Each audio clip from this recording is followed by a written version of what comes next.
Hello everyone and welcome to Life Begins at 20. My name is Mark and today we have episode 4 of MTG Cubed.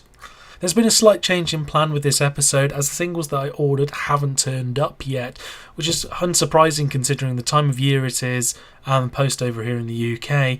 So I've decided to change it up and have all of the 2-colour guild cards instead. I'm going to break these videos up into smaller ones just so that you can choose which guild you're interested in rather than one massive video. It just might make it a little bit easier for you all. For this video I'm going to be talking about my Izzet guild cards, so let's get stuck in. Moving on to the Izzet guild here, we're starting off with the Planeswalkers. I've made sure that there's at least one Planeswalker in every single one of the 2-colour combos. I felt that this guild was a little bit weaker than the others, so there's 2 in this one. We're starting off with Dak Faden. So for 1, a blue and a red. You got a 3 loyalty Planeswalker. +1 is a nice bit of card advantage there. -2, gaining control of target artifact is really strong.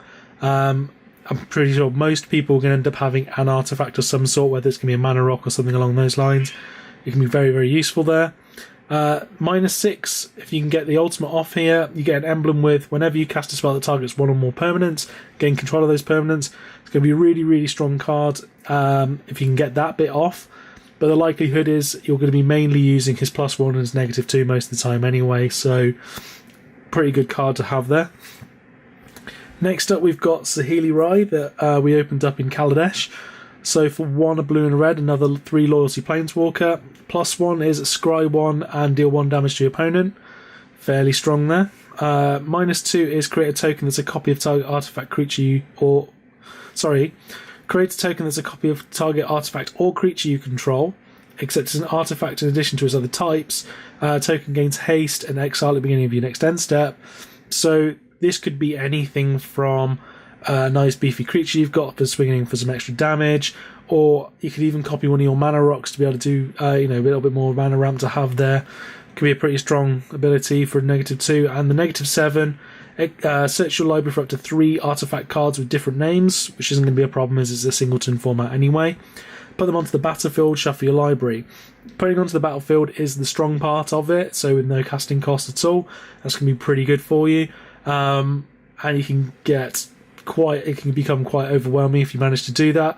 If you can get there, that is. I've not seen anybody that I've played with get to -7 at all anyway, so most of the time in the -2 is going to be doing a load of work for you.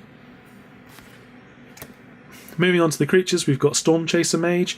So for a blue and a red, you've got a 1/3 with flying and haste and also having prowess.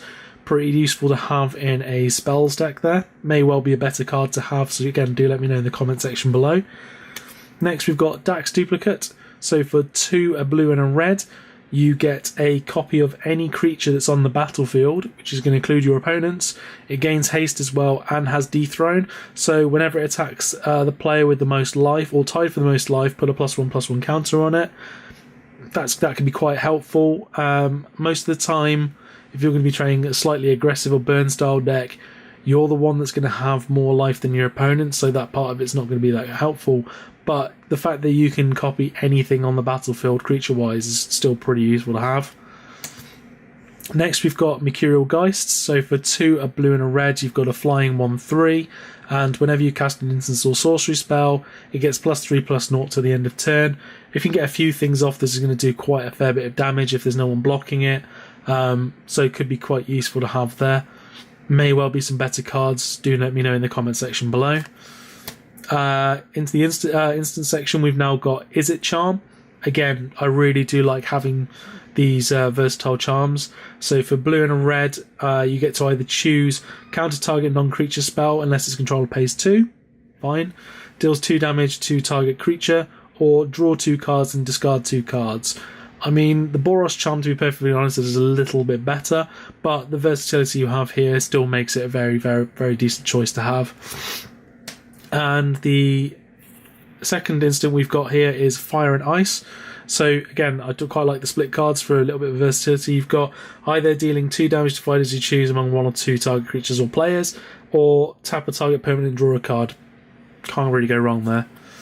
And lastly, we've got Electrolyze. So for 1, a blue and a red, deals 2 damage divided as you choose among any number of target creatures and players, and draw a card. Quite happily pay that for that, to be honest. So those are all the cards I have from this guild. If you want to see the rest, I've put a link in the description below for them all. If you have any suggestions for improvements to these cards, do let me know in the comments section below. I'm always keen to find upgrades for my cube and to learn what you all think. Your suggestions for my white cards has been truly amazing, so thank you all for the suggestions that you've given. If you enjoyed the video, please hit the thumbs up button and hit the subscribe button for new content every Tuesday and Friday. I'll be running my Christmas giveaway on Friday, so do watch out for that. Thank you all so much for watching, and I'll see you in the next video.